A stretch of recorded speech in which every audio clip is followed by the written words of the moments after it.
സാറേ, മസൂദ് അസർ എന്ന് പറയുന്ന ഭീകരന് വേണ്ടിയിട്ട് ഇപ്പം ഇന്ത്യയിൽ ബോംബ് ഉണ്ടാക്കുന്നു. അതും ഒരു വിദ്യാർത്ഥി, 19 വയസ്സുകാരൻ. എങ്ങനെയാണ് ഇവരൊക്കെ ഇങ്ങനെ ആകർഷണമായി പോകുന്നത്? ഇത് ബട്ടിൻഡയിലാണ്, പഞ്ചാബിൽ. പഞ്ചാബിൽ ബട്ടിൻഡയിൽ 19 വയസ്സുള്ള ഒരു നിയമ വിദ്യാർത്ഥിയാണ് മസൂദ് അസറിന് വേണ്ടി കശ്മീരിൽ ഒരു ഓപ്പറേഷൻ നടത്താൻ വീട്ടിൽ രാസവസ്തുക്കളൊക്കെ ഉപയോഗിച്ച് ബോംബ് ഉണ്ടാക്കിക്കൊണ്ടിരുന്നത്. അങ്ങനെ ബോംബ് ഉണ്ടാക്കിക്കൊണ്ടിരുന്നപ്പോൾ സ്ഫോടനം നടന്നിട്ട് ഇയാളുടെ വലത് കൈ അറ്റുപോയി. ഇതാണ് ഇങ്ങനെ കൈ അറ്റുപോകുന്ന സംഭവങ്ങളൊക്കെ കണ്ണൂരിലല്ലേ CPM നേതാക്കളൊക്കെ ആയിട്ട് ബന്ധപ്പെട്ട് നേതാക്കളുടെ മക്കളുടെയൊക്കെയോ ഒക്കെ ഉണ്ടായതായിട്ട് നമുക്കറിയാം. വലത് കൈ അറ്റുപോയി. അപ്പോൾ ഇത് യാദൃച്ഛികമായിട്ട് ഇങ്ങനെ സ്ഫോടനം നടക്കുകയാണ് എന്ന് പറയുന്നുണ്ട്. അപ്പൊ സ്ഫോടകങ്ങൾ ഈ രാസവസ്തുക്കളൊക്കെ വരുത്തിയിട്ട് കൂട്ടിച്ചേർക്കുമ്പോൾ ആണ് ഈ സ്ഫോടനം നടന്നത്. 2 മാസമായി ഇയാള് രാസവസ്തുക്കൾ യൂട്യൂബ് നോക്കി പഠിച്ചിട്ട് ആണ് നിർമ്മിക്കുന്നത്. രാസവസ്തുക്കൾ പക്ഷെ വീട്ടിന്റെ അഡ്രസ്സിലല്ല വരുത്തിക്കൊണ്ടിരുന്നത്. ഇന്നടത്തെ ബസ് സ്റ്റോപ്പ്, ഇന്നടത്തെ മൈതാനം എന്നൊക്കെ പറഞ്ഞിട്ട് ഇയാൾ അവിടെ കൊറിയർ വരുമ്പോ അവിടെ പോയി നിന്നിട്ട് മേടിക്കുന്ന പരിപാടി. അത്രയും ബുദ്ധി നിയമം പിടിക്കുകയാണല്ലോ. ഉണ്ട്. വീട്ടിലേക്കല്ല വന്നിരുന്നത്. ഇയാളുടെ പേര് ഗുർപ്രീത് സിംഗ് എന്നാണ്. 2 മാസമായിട്ട് ഇങ്ങനെ വാങ്ങുന്നു. അപ്പോൾ ഇത് അമ്മ ഇത് ശ്രദ്ധിക്കുന്നുണ്ടായിരുന്നു. അമ്മയോട് അച്ഛൻ ഇത് വലുതായിട്ടും കെയർ ചെയ്തില്ല. അപ്പൊ വളം ഉണ്ടാക്കാൻ വേണ്ടിയിട്ടാണ്. ഈ കുറച്ച് പാടമൊക്കെ ഉണ്ട് ഇവർക്ക്. അപ്പൊ വളം ഉണ്ടാക്കാൻ വേണ്ടിയിട്ടാണെന്ന് അമ്മയോടും മുത്തശ്ശിയോടും ഒക്കെ ഇയാൾ പറഞ്ഞുകൊണ്ടിരുന്നു. പാടം അങ്ങനെ സമൃദ്ധി ആയിട്ടേ വിള തരും, ഇതൊക്കെ ബോംബ് അടിയിൽ പേരിൽ വെച്ചു കൊടുത്താൽ എന്നാണ് ഇയാൾ പറഞ്ഞത്. അപ്പോൾ അസറിന്റെ, ജെയ്ഷെ മുഹമ്മദിന്റെ മേധാവിയാണ് മസൂദ് അസർ. മസൂദ് അസറിന്റെ ഒക്കെ പേര് എമ്പുരാനിലൊക്കെ കണ്ട് നല്ല പരിചയം ഉണ്ടല്ലോ ഇപ്പൊ മലയാളികൾക്ക്. അപ്പൊ മസൂദ് അസറിന്റെ വീഡിയോസ് യൂട്യൂബിൽ കണ്ടിട്ടാണ് ഇയാൾ ഗുർപ്രീത് സിംഗ് ആകൃഷ്ടനായത്. ഇതെങ്ങനെയാണ് ഒരു സിഖുകാരൻ ഇതിൽ ആകൃഷ്ടനായത് എന്നുള്ളത് ഈ ചോദ്യം ചെയ്യൽ പൂർത്തിയായിട്ടില്ല. കാരണം ഇയാൾ കൈ പോയിട്ട് ആശുപത്രിയിൽ കിടക്കുകയാണ്.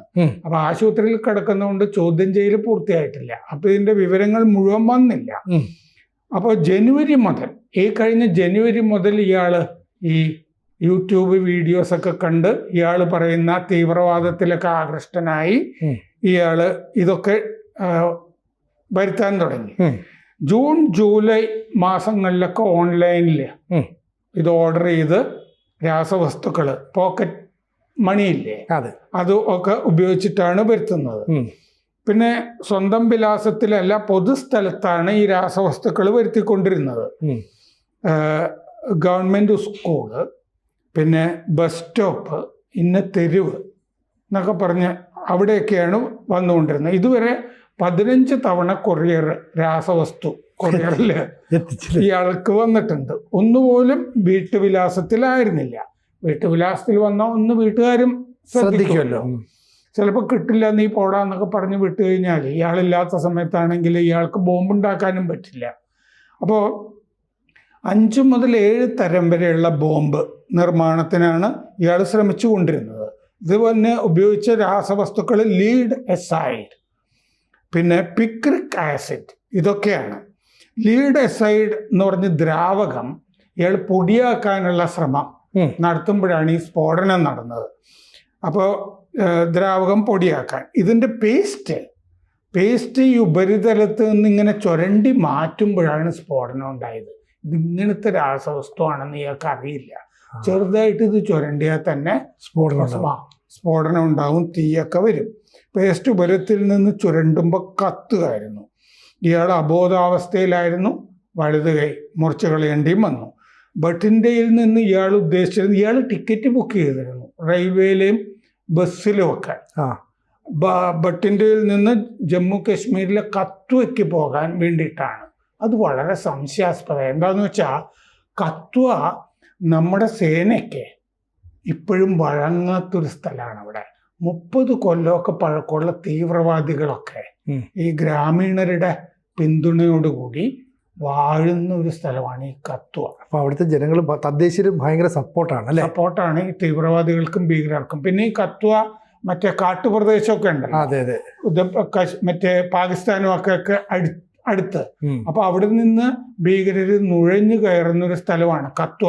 കത്വ നമ്മൾ കൈകാര്യം ചെയ്ത് വരുന്നേ ഉള്ളൂ ഈ ഗ്രൗണ്ട് സപ്പോർട്ട് കാരണം. കത്വയിൽ ഒരു ഓപ്പറേഷൻ നടത്താൻ വേണ്ടിയാണ്. കത്വയ്ക്ക് ഇയാൾ ടിക്കറ്റ് ബുക്ക് ചെയ്തിരുന്നു എന്ന് കാണുന്നുണ്ട്. അപ്പോൾ ഇയാൾക്ക് പുറത്ത് കുറെ ബന്ധങ്ങളുണ്ട് ഭീകരരുമായിട്ട്. ഇല്ലെങ്കിൽ ഇയാൾ കത്വയ്ക്ക് എങ്ങനെയാണ് പോകുന്നത്? വെറുതെ അവിടെ ചെല്ലാൻ പറ്റില്ലല്ലോ. സെപ്റ്റംബർ 11 ആണ്. പിന്നെ നിരവധി കീശകളുള്ള ഉടുപ്പ് വെസ്റ്റ് ഇയാള് തയ്യാറാക്കിയിരുന്നു. ആർമി ട്രെയിനിങ് വെസ്റ്റ് പോലെ അതിരുന്നു ഇയാളുടെ വേഷം. ഒരുപാട് കേസ് വെടിയുടെ ഒക്കെ സൂക്ഷിക്കണ്ടേ, അപ്പൊ അങ്ങനത്തെ വെസ്റ്റ്. ഇപ്പോൾ NIA ഇതിൽ ഇടപെട്ടിട്ടുണ്ട്. ഈ 10-ാം തീയതി, ഈ മാസം 10-ാം തീയതിയാണ് ഈ സ്ഫോടനം നടന്നത്. ബട്ടിൻഡയിലെ ജീത ഗ്രാമത്തിലാണ് ഇയാളുടെ വീട്. വീടിനും നാശം സംഭവിച്ചു സ്ഫോടനത്തില്. ഇത് രാവിലെ സ്ഫോടനം നടന്നു. വൈകുന്നേരം 4 മണിക്ക് അച്ഛൻ ഈ സ്ഫോടനം നടന്ന മുറി വൃത്തിയാക്കുമ്പോൾ ചെറിയ സ്ഫോടനങ്ങൾ വീണ്ടും നടന്നു. അച്ഛനും പരിക്ക് പറ്റി. അപ്പോൾ ഇതില് ഇയാള് എന്താ പറയുക, ഈ യൂട്യൂബൊക്കെ കണ്ട് റാഡിക്കലൈസ്ഡ് ആയി എന്നാണ്, തീവ്രവാദത്തിൽ ആകൃഷ്ടനായി. അങ്ങനെ അസറിനെ ആരാധിക്കാൻ തുടങ്ങി. ബട്ടിൻ്റെ AIPMS ഇയാളെ ഇപ്പോൾ ആശുപത്രിയിൽ പ്രവേശിപ്പിച്ചിരിക്കുകയാണ്. ചോദ്യം ചെയ്യലൊന്നും പൂർത്തിയായിട്ടില്ല. 10-ാം തീയതി രാവിലെ ആയിരുന്നു സ്ഫോടനം. 4 മണിക്ക്, വൈകിട്ട് 4 മണിക്കായിരുന്നു രണ്ടാമത്തെ സ്ഫോടനം. അച്ഛൻ വൃത്തിയാക്കുമ്പോൾ ഞാൻ പറഞ്ഞില്ലേ, ഈ ഉപരിതലത്തിൽ നിന്ന് ഇത് മാറ്റുമ്പോൾ തന്നെ ഇത് പൊട്ടിത്തെറിക്കുന്നുണ്ട്. 3 ചെറിയ സ്ഫോടനങ്ങളാണ് വൈകുന്നേരം ഉണ്ടായത്.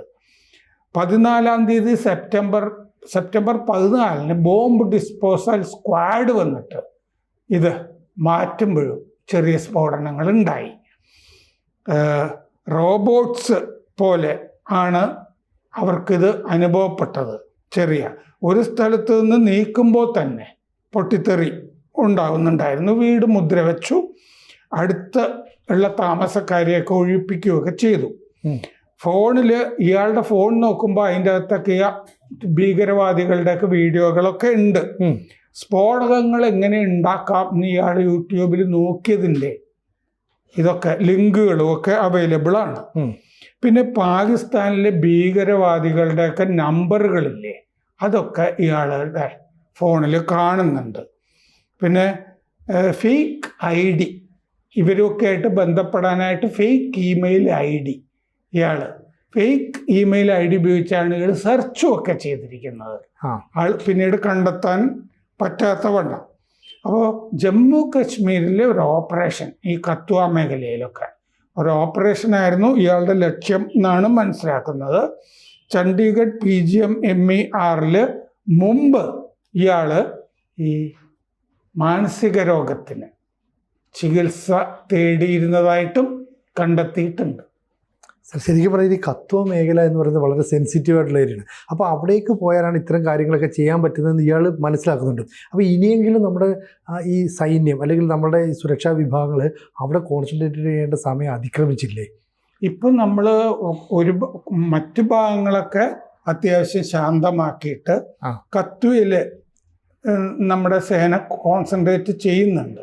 അങ്ങനെയാണ് അടുത്ത കാലത്ത് അവിടെ 30 കൊല്ലമായിട്ട് ഇത് ചെയ്തുകൊണ്ടിരുന്ന ഒരാളെ അറസ്റ്റ് ചെയ്യുകയൊക്കെ ചെയ്തിരുന്നു. അത് ഈ പഹൽഗാം സംഭവത്തിന് ശേഷമാണ്. പഹൽഗാമിൽ തന്നെ നമ്മൾ നോക്കുക, പഹൽഗാമിൽ ആക്രമണം നടത്തിയ ഭീകരന്മാർ 1.5 കൊല്ലമായിട്ട് ഈ കാശ്മീർ മേഖലയിൽ ചുറ്റിത്തിരിയുന്നുണ്ടായിരുന്നു എന്ന് ഇപ്പം അറിയാം നമുക്ക്. കാരണം അവർക്ക് അത്രയും അവരെ താമസിപ്പിച്ച ആളുകളൊക്കെ ഉണ്ട്. ഈ കത്വയിലും ഒക്കെ ഇങ്ങനെ താമസിപ്പിക്കുന്നുണ്ട് പല വീട്ടുകാരും ഒക്കെ, ഭീകരവാദികളെയൊക്കെ. അപ്പൊ കത്വയിൽ വലിയ സപ്പോർട്ട് ഇവർക്ക് കിട്ടുന്നുണ്ട് പാകിസ്ഥാനിൽ നിന്ന് വരുന്നവർക്കും. അതാണ് 1.5 കൊല്ലം ഭീകരവാദികളെ. പിന്നെ നമ്മൾ നേരത്തെ പറഞ്ഞ പോലെ CRPFലെ ഒരു ASI ഇവരെ സപ്പോർട്ട് ചെയ്തുകൊണ്ടിരുന്നല്ലോ. അയാൾ സേന വിന്യാസമൊക്കെ ഓരോ സേനയും ഓരോ മൂവ്മെന്റും ഒക്കെ പാകിസ്ഥാനെ ISI അറിയിച്ചുകൊണ്ടിരുന്നു എന്നുള്ളതാണ്. അതുപോലെ പഹൽഗാമിന്റെ ചിത്രങ്ങളാണല്ലോ ആ ജ്യോതി മൽഹോത്ര എന്ന് പറഞ്ഞ സ്ത്രീ അവിടെ വന്ന് എടുത്തു കൊടുത്തിരുന്നത്. അപ്പൊ ഇവര് ചെയ്യുന്നത് എന്താന്ന് വെച്ചാൽ ഒരു വിധവകളുടെ ശൃംഖലകൾ ഉണ്ടാക്കിയിരുന്നു. ആ ഡാനിഷ് എന്ന് പറഞ്ഞ പാകിസ്ഥാൻ എംബസിയില് ഉണ്ടായിരുന്ന ആൾ. അപ്പൊ എന്താന്ന് വെച്ച് കഴിഞ്ഞാല് ഈ ഇന്ത്യക്കാരായ മോൾ എന്ന് പറയില്ലേ ഈ ചാരന്മാര്, അവരുടെ ഇൻഫോർമൻസ് ഉണ്ടാക്കി ഇന്ത്യ ചണ്ഡീഗഡ് ഇങ്ങനത്തെ സ്ഥലങ്ങളിൽ ഈ ജ്യോതി മൽഹോത്രയും കൂട്ടരും ഒക്കെ ചണ്ഡീഗഡിലൊരു ആ ഡാനിഷ് എന്ന് പറഞ്ഞ എംബസിക്കാരൻ പഞ്ചാബിൽ ഉണ്ടാക്കിയ ഒരു നെറ്റ്വർക്കിന്റെ ഭാഗമായിരുന്നു. ഇയാളും ഈ ഭട്ടിന്റെ കാരനാണല്ലോ. അപ്പൊ പഞ്ചാബ് കേന്ദ്രമായിട്ട് ഇവര് ഈ പഹൽഗാം കഴിഞ്ഞ് മറ്റേ സുവർണ ക്ഷേത്രത്തിന്റെ അവിടെയൊക്കെ ജാഗ്രതയൊക്കെ ഉണ്ടായിരുന്നില്ലേ, പല ആളുകളും പിടിക്കുന്നുണ്ടായിരുന്നു. അപ്പൊ പഞ്ചാബില് ഒരു നെറ്റ്വർക്ക് ISI ഉണ്ടാക്കിയിട്ടുണ്ട് എന്നുള്ളത് വളരെ വ്യക്തമാണ്. ഇയാൾ ന്യായമായും ആ ISI നെറ്റ്വർക്കിന്റെ ഭാഗമാകാനേ സാധ്യതയുള്ളൂ. ഇയാൾക്ക് എവിടുന്നാണ് ഇത്രമാത്രം ഇതിനുള്ള 19 വയസ്സല്ലേ ആയിട്ടുള്ളൂ. വീട്ടുകാര് ബോംബുണ്ടാക്കാനായിട്ട് വീട്ടുകാർ പൈസ കൊടുക്കില്ല. അപ്പൊ അയാൾക്ക് വേറെ എവിടുന്നോ വരുമാനമൊക്കെ ഉണ്ട് എന്നുള്ളത് വളരെ വ്യക്തമാണ്. അപ്പൊ മസൂദ് അസർ ഇപ്പൊ അവിടെ 320 കോടി രൂപ ചെലവാക്കി വെള്ളപ്പൊക്ക ദുരിതാശ്വാസം അല്ലേ, ഈ ഗാസയിലേക്ക് ജീവകാരുണ്യ സാധനങ്ങൾ അയക്കാൻ വേണ്ടിയിട്ട് എന്നൊക്കെ പിരിച്ചിട്ട് മക്കസുകളിലെ 113 130 ഉണ്ടാക്കുന്നുണ്ട്. ആ ബഹവൽപൂരിലും മുറിദ്കയിലും ഒക്കെ നമ്മൾ തകർത്ത കേന്ദ്രങ്ങൾ പുതുക്കി പണിയാനായിട്ട് കാശ് വേണം. ISI കുറച്ച് പൈസ കൊടുക്കാന്ന് പറഞ്ഞിട്ടുണ്ട്. ഈ IMF-ൽ നിന്ന് വായ്പ മേടിച്ചിട്ടാണല്ലോ പോകുന്നത്. അത് ഇതിന് ഉപയോഗിക്കാൻ പറ്റില്ല. അപ്പൊ ഗൾഫിൽ നിന്നൊക്കെ പിരിക്കുന്നുണ്ട്. ഡിജിറ്റൽ വാലറ്റുകൾ ഉപയോഗിക്കുന്നുണ്ട് അല്ലേ, ഡിജിറ്റൽ വാലറ്റുകൾ ഉപയോഗിച്ച് പിരിക്കുന്നുണ്ട്. അപ്പൊ ഇങ്ങനെ ഈ മസൂദ് അസർ ഇവിടെയും പഞ്ചാബിലും, പ്രത്യേകിച്ച് പഞ്ചാബില് ഇതുപോലത്തെ ആളുകളെയൊക്കെ ഉണ്ടാക്കി വെക്കുന്നുണ്ട്. ഇവരെ തന്നെ കശ്മീർ ഓപ്പറേഷന് ഉപയോഗിക്കുന്നു എന്നാണ് ഇതിൽ നിന്നും മനസ്സിലാകുന്നത്. കൂടുതൽ വാർത്തകളും വിശേഷങ്ങളും നിങ്ങളിലേക്ക് എത്താൻ ABC മലയാളം സബ്സ്ക്രൈബ് ചെയ്യുക, ബെൽ ബട്ടണും അമർത്തുക.